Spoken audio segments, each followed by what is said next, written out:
What is good, YouTube? Welcome back to the channel. My name is Ace. Today we're going to be checking out Explaining Naruto's Third Great Ninja War by Swagkage. This is the third and final installment in that little mini series that Swagkage was doing. And I'm really hyped for this one because this is the one we're talking about with Minato in it. And as you guys may or may not know, Minato is up there with one of my favorite Hokages. Him and Hashirama, top two best in my opinion. And I'm excited to see about the war because from what I can recall in Naruto Shippuden, Minato was basically bodying people left and right, taking out entire armies. It was lit. Alright, without any further ado, make sure you guys like, comment, subscribe because I'll be posting more content on anime, Swagkage, or anything else that you will want to request. Leave a comment down below. Let's get into the video. Hey fellas, how's it going? Swagkage here. Swagkage. And today we're going to be wrapping up my little Ninja War mini-series by taking a look at the third Great Ninja War, the last one that takes place off-screen. So, out of all of Naruto's global conflicts, Yes, with sir. the exception, of course, of the fourth Great Ninja War, this is the one that we know the most about, or it's at least the one that we're told the most about directly. We're never told exactly how much time passes between the end of the second war and the start of this one, but I'd assume it's around the 10 to 15 year range since Nagato, Yahiko, and Konan seem to be about that much older. Again, this is just a guess. Like I said, we don't actually know, but what I can say for sure is that the war did take place at least 10 to 15 years before the start of the series, since it obviously precedes the Nine Tails attack and by extension Minato's death, both of which happened the day Naruto was born. Speaking of Minato, as I'm sure many of you already know, he was a pretty big deal throughout this war. Like Tsunade in the Yes, second sir. war beforehand, Minato was probably Konoha's most valuable asset. His skill with the flying Raijin Jutsu made engaging him almost impossible, and conversely allowed him to quickly and efficiently tear through enemy forces. Even two of the fastest ninja in the world, the future fourth Raikage, Hold on, let's back. Let's get back to that. This is the part that basically let me know in Shippuden that this dude was OP. The yellow flash of the leaf. Where does he say it? Right here. When that, I don't know if it was a cloud or a stone ninja. I think it was a stone ninja. It said they had told us to flee the moment we caught sight of you, and now I finally understand why. This is what he said in the anime, and he had a flee on sight order. What a boss.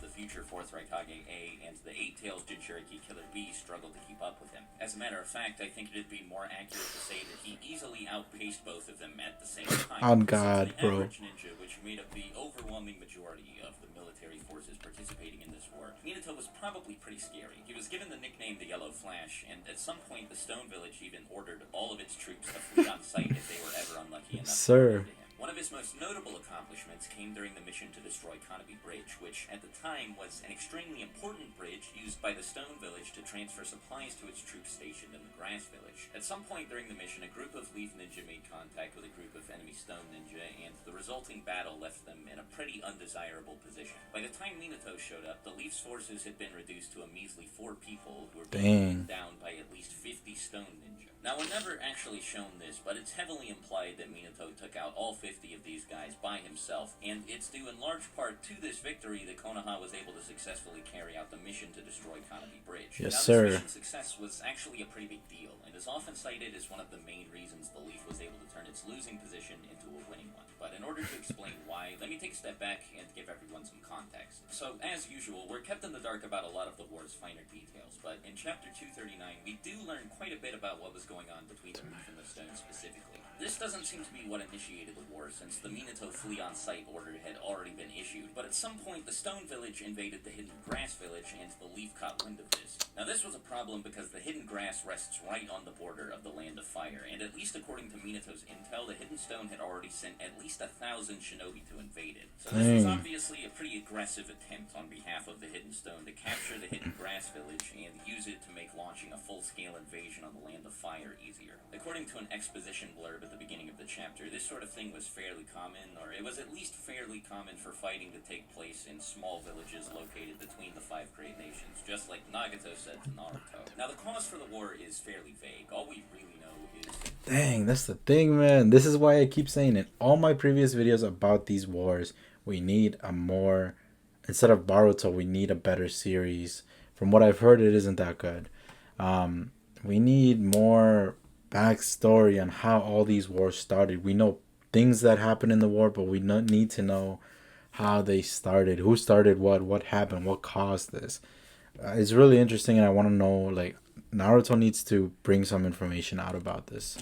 There was some sort of power vacuum or something in close proximity to the leadership of the five great nations that led to a great deal of political instability, and just like that, everyone was back at each other's throats again. This initially led to a bunch of fighting near, but not actually inside national borders, which of course Oh, eventually and inevitably ended up involving a bunch of small villages located near these borders. The Leaf and Stone fighting across the Hidden Grass village is the only example of this that we know of, but it's bound to have happened elsewhere since all five shinobi countries took part in this war. Anyway, the reason the destruction of Kanami Bridge was so important is because without it, the Stone Village troops stationed in the Grass Village effectively had their access to their village's resources cut off completely. This obviously would have gosh, forced them to retreat back to the Land of Earth, which by extension would have made invading the Land of Fire significantly more difficult. Now it is worth clarifying that Minato himself didn't destroy Kanami Bridge. Kakashi, Obito, and Rin were tasked with this, while Minato engaged the Stone Village on the front lines. On the team's way to the Okay, bridge, okay, Rin was makes sense. captured, and when the other two tried to rescue her, a battle ensued where Obito was thought to have died. It was also at this point Yo, okay, I'm not gonna lie.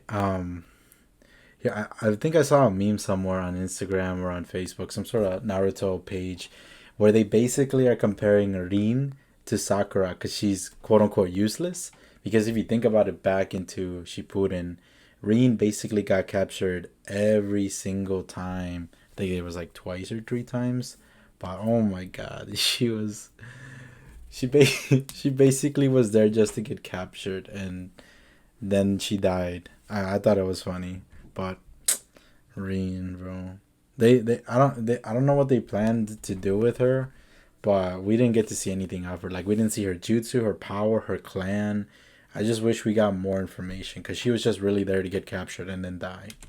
Kakashi received his Sharingan, which he seems to have put to pretty good use since later on in the war he earned the nickname the Copy Ninja. Now, while these Kakashi The Daigen Sharingan chapters do give hero. us a pretty in-depth look at the war, at least from one angle, we never really get to revisit it with the same level of detail. Most of the other stuff we know about the war comes from very brief flashbacks or short exposition snippets. We do get a follow-up to these chapters later on when Tobi's identity is revealed, but focuses a lot more on Obito's interactions with Madara than on the war going on outside the cave. Fortunately, we are shown something pretty major during this flashback series, Rin's death, which is tragically at the hands of Kakashi. Now, since we've R.I.P. all already seen this, I don't think I really need to go over it, but I would like to focus on a lot of the background details here. So first of all, Kakashi and Rin were fighting ninja from the Mist Village, and since we already confirmed that both the Stone and the Cloud Villages took part in this war, this is the fourth of the five great nations that we've been able to identify as an active participant. Now, what's a lot more interesting than the Mist's involvement is what they were planning to do here. As I'm sure many of you remember, Kakashi only killed Rin because she asked him to, and this was because she'd recently been turned into the Three-Tails Hold up. by the Mist.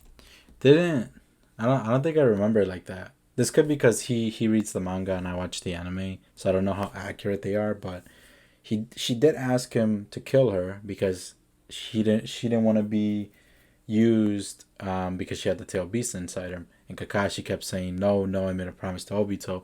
I gotta protect you. I can't kill you. Plus, why would you ask me to do that? And then Rin basically jumped in front of Kakashi to take that hit, and he killed her by accident, unintentional. Because, yeah, the kind of person that we know Kakashi to be, I don't think he could have ever pulled it off on purpose. Or someone asked him to. Pursue Kakashi and Rin all the way back to the Land of Fire, and then as soon as she set foot into the Leaf Village, bam, they were going to release the Three Tails and wipe Konoha out without even having to launch an invasion. Sheesh. And obviously, this tells us a little bit more about just how depraved the Mist Village used to be. Oh, okay. Which Okay. was in power at this point. And my All right, sorry I'm pausing so much, but this makes sense because in the flashback, I think, yeah, they were doing, I don't know if it was filler or flashback during the war arc. They showed that where Green and Kakashi were they were running away from the Mist Ninja, and basically Kakashi's like, I don't want to go to the village because they'll follow us there, and then we'll bring danger to the village. And I was thinking the whole time, like, what are you talking about, dude? That's the one place I would want to go. Bring all the Mist Ninja there. They're gonna get clapped by the village people. The Leaf Konoha had some dope people who could clap them, like some strong people. I'm sure they had like Shikaku, Choji's dad, Inoichi, and all the other ninja. I'm pretty sure. Oh wait, hold on. What have they been?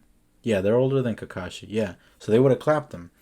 Jiraiya, maybe the Hokage at the time, if they weren't all dispersed in some other place. But now it makes sense why they didn't want to go to the Leaf Village. Cause like Swagkage just says right here, if they would have gone over there, they would have done some sort of spell that allows the tailed beast to come out of Reen, and then they just attack Konoha.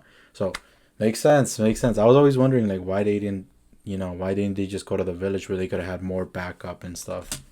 My video about the first Great Ninja War, I explained that the death match between the second Mizu Just want to say that this is why I watch his videos, because I want to be educated. I want to know more and everything.